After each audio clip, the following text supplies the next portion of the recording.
Christianity has dominated the earth for centuries, bringing with it reverence and scrutiny through the ages. Countless secrets and hidden mysteries often have Christianity at their heart, especially ancient and medieval manuscripts and intrigues.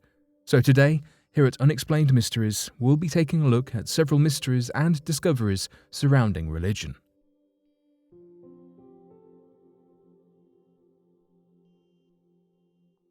A 3,000-year-old Bible discovered in Turkey. In 2015, a Bible was discovered in the city of Tokat, Turkey.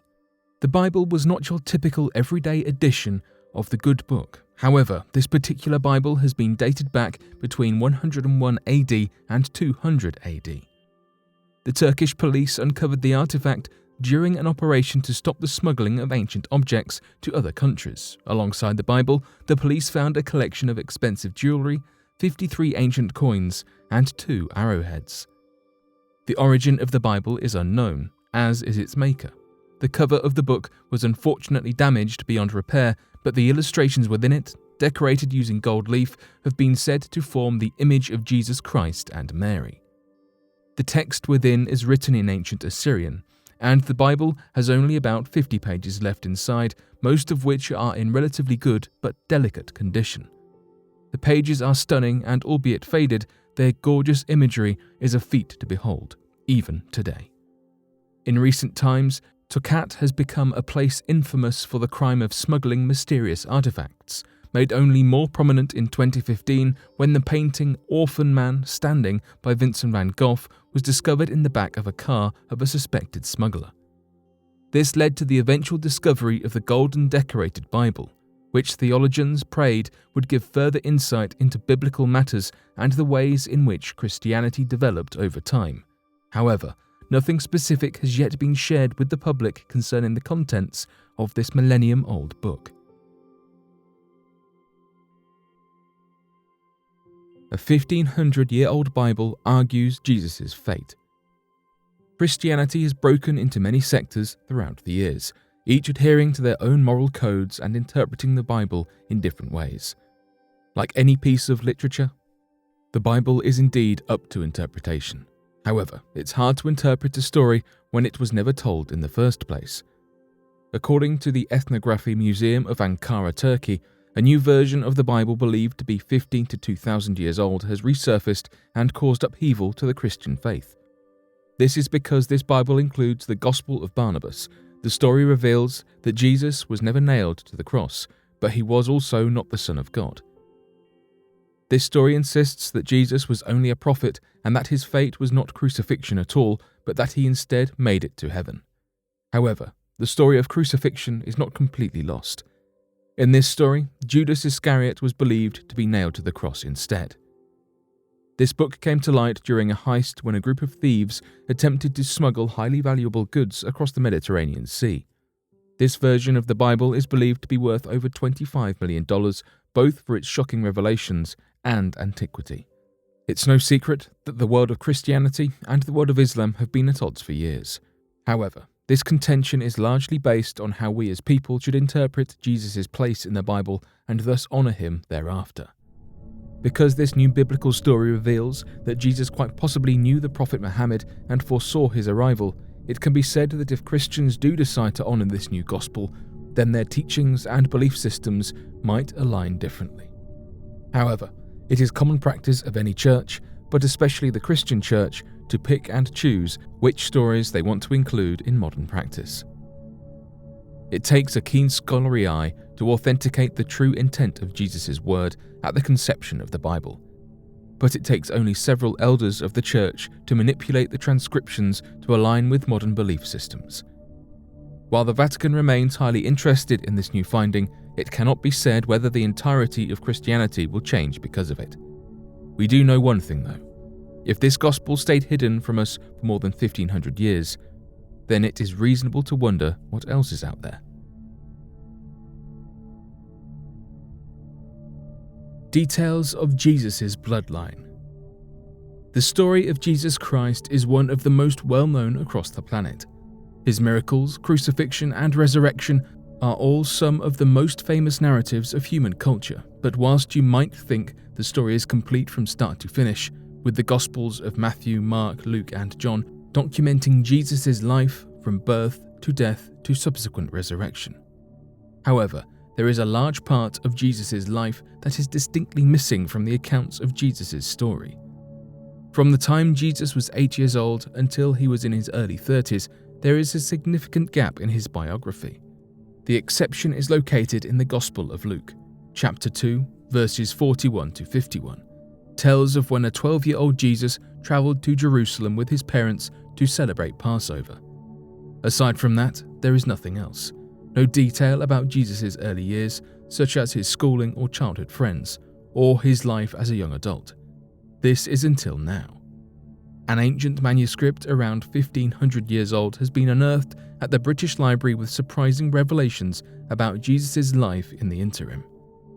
With such astounding claims in such an early authenticated document, this is something that could certainly have more documents to back it up in the Vatican secret archives. Even with the Vatican having such documents in their possession, however, these chronicles of Jesus' early life would never see the light of day due to their shocking claims. According to this lost gospel of Jesus, the would-be Messiah became engaged, got married, and went on to not only have sexual relations, but also produce children. Arguably, there is nothing theologically troublesome about Jesus getting married. It's not as if the Bible rules that out. What is more controversial is the idea of Jesus having a bloodline that still exists today. And that's something the Vatican would want to keep hidden in its secret archives. The Lost Gospel writes that Jesus and Mary Magdalene produced a daughter, with further pages suggesting the birth of a second child. This document led to deeper investigations beyond the text, with scholars trying to piece together Jesus' subsequent bloodlines.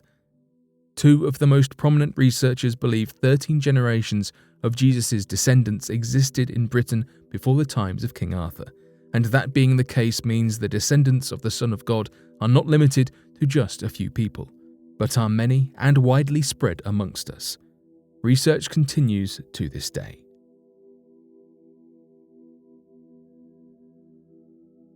Seamless robe of Jesus, the Holy Coat. The seamless robe of Jesus, also known as the Holy Coat or the Holy Tunic, is believed to be a coat that was worn by Jesus at the time of his crucifixion or immediately before it. This amazing artifact is kept in Trier Cathedral in Germany. The coat has been mentioned in the Bible, and it is described as a coat without a seam, woven whole from the top down. According to the Bible, the soldiers who crucified Jesus divided his clothing amongst themselves. As the coat was made from one seam, they decided not to tear it and cast lots to decide who would get the coat. According to popular belief, the coat was discovered by Helena, who was the mother of Constantine the Great. It is believed that around 327 AD, she found a number of relics associated to Jesus in the Holy Land. The seamless coat was one of the precious ancient artifacts that she found. Upon finding the coat, she sent it to the city of Trier. Her son Constantine was living there before he became the emperor. However, the robe first appears in historical records during the 12th century. The historical records show that on May 1st, 1196, Johann I was the Archbishop of Trier at the time, consecrated the seamless robe. Despite many attempts, historians have not been able to trace the seamless robe before May 1st, 1196. After years of research, many historians have concluded that it is now impossible to track its historical path before it arrived at Trier Cathedral. Historians believe that the seamless robe has gone through some restoration and preservation work in the past. Therefore, it would now be very difficult to determine its authenticity. No scientific examination of the seamless robe has ever been completed. However, the seamless robe has been declared an authentic artifact belonging to Jesus by Therese Neumann, who was a renowned German Catholic mystic and stigmatist.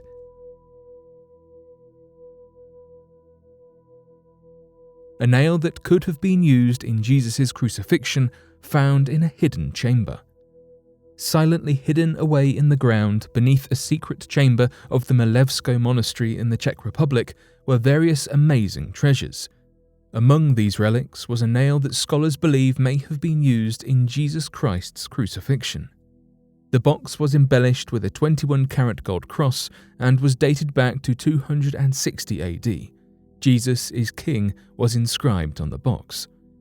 Unfortunately, scientists and critics are currently unable to deny or confirm whether the nail was used in the actual crucifixion, but its mere discovery is, in the words of one of the experts involved, even greater than the reliquary of Saint Maurus. For the uninitiated, the Maurus reliquary was a gilded box which contained the fragmented body of Saint Maurus, Saint John the Baptist, and Saint Timothy, and was an astonishing historical and religious discovery. One of the people involved in the gilded box's great unearthing told the Czech News that they had absolutely no idea the relics were hidden due to the fact that the Hussites destroyed the archive, which meant they had no clue that there was anything like it stored away. The concealed chamber's existence is believed to have been a direct result of raids by the Hussites in the 15th century. The chamber was built to protect valuable artifacts owned by the church. Czech experts claim that it is highly possible for the nail to have been used in Jesus' actual crucifixion because the Milev monastery was one of the richest institutes in the Czech Republic. Consequently, an artifact of such importance could have ended up there at some point in time. Unfortunately, the true authenticity of the nail is yet to be confirmed by other professional scientists and theologists in the field. It should, however, be noted that this is far from the first time where someone has claimed to have uncovered a nail from the crucifixion of Jesus Christ.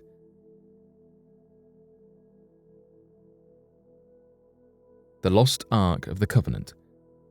As the Israelites were making their way across the Sinai Desert after their departure from Egypt, Moses, with strict orders from God himself, commanded them to construct the infamous Ark of the Covenant. Inside the Ark is home to numerous tablets engraved with the 10 Commandments from the Hebrew Bible that are believed to host magical powers, both good and evil. The tablets are believed to be made of gold from the Garden of Eden, representing the morality of the universe. Like any biblical story, the truth of the matter is up to interpretation. Scholars who have studied the Lost Ark of the Covenant have debated whether the Ark is made of gold or wood, or both, what kind of powers it has, and ultimately where it ended up after vanishing from Jerusalem in 587 BC. God gave the Israelites extremely specific instructions for building the Ark of the Covenant. According to God, the Ark should be made of both wood and gold. However, the wood must be acacia wood that is 3.75 feet long and 2.25 feet wide. God then instructed the builders to sheath the wood with gold both inside and out. There was to be a cherub facing a certain direction on the lid of the chest, with its wings spread upward, casting a shadow below. To imagine that Israelites wandering through the desert for 40 years were expected to create such an artistic masterpiece with only their hands and some gold is a huge undertaking, even with God's guidance. To make this story more believable to modern people, it is now believed that God chose only one man to be the designer of the Ark and gifted him the skills he would need to complete the task. One of the most popular theories is that the Israelites used the Ark to gain advantages on their way to conquer Canaan after their extended journey through the desert. According to the Hebrew Bible, the Ark had the ability to stop water from flowing in the Jordan River so that the founders of the Ark could carry it across. It is also believed to have helped the Israelites in various battles on their way across the desert. Because the Ark was thought to be so powerful and had brought the Israelites such good fortune, it became a hot commodity. It was eventually stolen from the Israelites, but shortly thereafter, the thieves were swept with disease and fatal illnesses, causing them to return to the Ark immediately. Once the Israelites had reached Shiloh, the Ark was taken by King David and given to Solomon to be brought to Jerusalem, where it would stay in the temple. Roughly 2,000 years ago, the Ark disappeared once again. Scholars predict that the Ark was stolen for its supposed powers and is now hidden in Ethiopia at the St. Mary of Zion Cathedral. The cathedral has a monk called the Guardian, who is the only person allowed to see the Ark. There has been no authentication of the Ark to determine if it is the original from the Bible stories. Other theories run rampant about the true location of the artifact. The Book of Maccabees states that the Ark is hidden in a cave in Mount Nebo and will remain unfound until called upon by God. At that point, we will know that God is giving us mercy because of the prolific powers that the Ark holds for human beings. Still, There is always discussion about the Ark being revealed only when the Messiah comes to Earth to rescue his people. And finally, the Ark is also believed to reveal itself only in the final days in the existence of the universe.